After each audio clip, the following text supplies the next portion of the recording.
یہ ایک بین الاقوامی مقابلہ ہے۔ اس مقابلے میں 117 ممالک کے 166 بچوں نے حصہ لیا۔ ان بچوں کو اس مرحلے تک پہنچنے اور ان سب کو پیچھے چھوڑنے کے لیے ہزاروں حریفوں کا سامنا کرنا پڑا ہے۔ صلاحیتوں سے بھرپور ایک ہندوستانی لڑکا بھی اس مقابلے میں شریک ہے۔ اس کا نام ہے ابراہیم فہیم۔ وہ ہندوستان کی نمائندگی کرنے والا واحد لڑکا ہے۔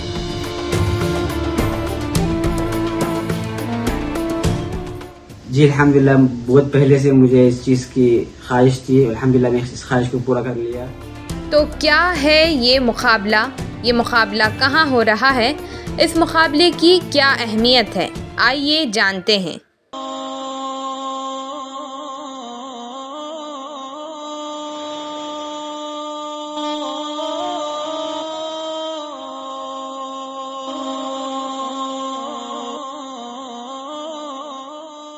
مکہ مکرمہ میں خانہ کعبہ کے سائے میں قرآن مجید کے حفظ و تجوید کا بین الاقوامی مسابقہ 25 اگست 2023 بروز جمعہ شروع ہو چکا ہے۔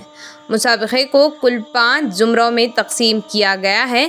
پہلے زمرے میں قرأت سبع کے ساتھ مکمل قرآن کا حفظ مع تجوید، دوسرے زمرے میں قرآن کے مشکل الفاظ کی تشریح کے ساتھ مکمل قرآن کا حفظ مع تجوید، تیسرے زمرے میں مکمل قرآن کا حفظ مع تجوید، چوتھے زمرے میں 15 پارے کا حفظ مع تجوید اور 5ویں زمرے میں 5 پارے کا حفظ مع تجوید متعین کیا گیا ہے۔ مسابقے کے نقد انعامات کی مجموعی رقم 40 لاکھ ریال یعنی 8 کروڑ 80 لاکھ روپے ہندوستانی ہیں۔ پہلے زمرے میں پہلی پوزیشن لانے والے حافظ قرآن کو 5 لاکھ ریال کا انعام مقرر کیا گیا ہے۔ اس پروقار مسابقے میں ہندوستان کی نمائندگی کرنے والا کرناٹک کے مشہور شہر بھٹکل کے ابراہیم فہیم شہبندری ہیں، جو جامعہ سلفیہ بنارس کے طالب علم ہیں۔ والذاریات ذروا فالحاملات وقرا فالجاریات یسرا فالمقسمات امرا انما توعدون لصادق۔ الحمدللہ، اللہ سبحانہ تعالیٰ کا لاکھ لاکھ فضل و احسان ہے کہ ہندوستان کی نمائندگی کرنے والا میں اکیلا شخص اس مسابقے میں۔ ذات الحبک انکم لفی قول مختلف یؤفک عنہ من افک۔ الحمدللہ، اللہ تعالیٰ کا بہت شکر احسان ہے اور بہت ہی خوشی محسوس ہو رہی ہے کہ لڑکے نے یہاں تک پہنچا اور اس کے جو ہے ایک مرحلہ ختم ہوا ہے اور بس ہم لوگ انتظار کر رہے ہیں اس کے نتیجے کا انشاءاللہ۔ اس مسابقے کا مقصد پوری دنیا کے مسلمانوں میں قرآن مجید میں دلچسپی پیدا کرنا اور نئی نسل کو حفظ قرآن کی طرف راغب کرنا ہے۔ اس کے ساتھ ہی یہ مسابقہ حکومت سعودی عرب کی قرآن کریم سے دلچسپی اور اہتمام کا بھی مظہر ہے۔ میری تعلیم کے ابتدائی مرحلہ متحدہ عرب امارات میں شروع ہوا تھا اور میں الحمدللہ عالمیت مکمل کر چکا ہوں اور الحمدللہ جامعہ سلفیہ بنارس میں فضیلت سال اول میں ہوں۔ اس مسابقے کی وجہ سے حفظ قرآن کے سلسلے میں مسلمانوں میں کافی بیداری آئی ہے۔ دنیا بھر میں اچھے قراء اور حفاظ پیدا ہوئے ہیں۔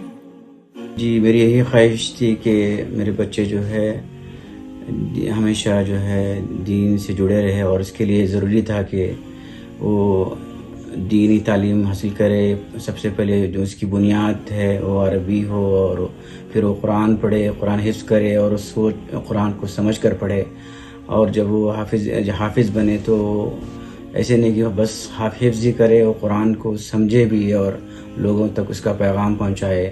بسم الله ما شاء الله، يعني حتى لما استمع في بعض المشايخ ما شاء الله انت يعني الذي لديه صوت شجي ويقرأ يعني بلحن جميل ما شاء الله، صوتك جميل ما يعني شاء يحصل الله، على درجات أكثر. الله يبارك فيك، نسأل الله أن يتقبل.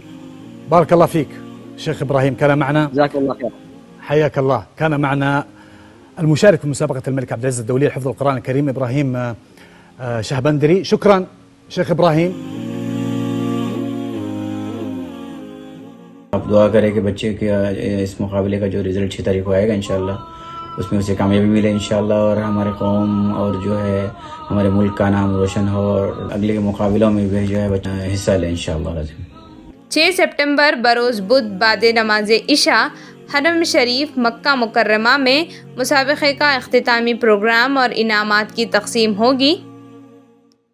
حفظ اور اس کی کامیابی جو ہے میں اس کا تمام تر اس کا جو ہے کریڈٹ جو ہے وہ میں اس کی والدہ محترمہ کو دیتا ہوں، اس کی کامیابی اور اس کی محنت، اور نہ کہ صرف اس کے، اور بھی میرے جو بچے ہیں وہ ماشاءاللہ جو ہے اس کی اپنے بچوں کی جو ہے حفظ قرآن اور تعلیم کے سلسلے میں بہت ہی کوشاں رہتی ہے اور اپنا بہت زیادہ وقت اس کے لیے دیتی ہے۔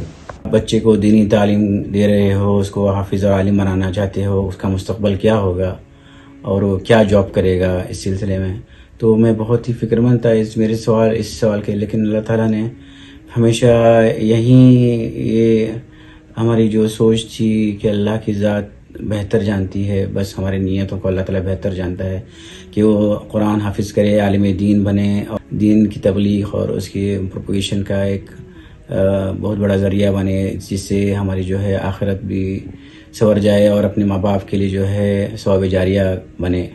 یہی ہماری خواہش تھی بس۔ منتظمین کی جانب سے جاری شیڈیول کے مطابق 1 ہفتے تک مسابقے کا پروگرام جاری رہے گا۔ اس کے بعد تمام شرکاء کو مکہ مکرمہ کے تاریخی اور اسلامی مراکز و مقامات کی سیر کرائی جائے گی، پھر 2-3 دن کے لیے سب کو مدینہ منورہ لے جایا جائے گا۔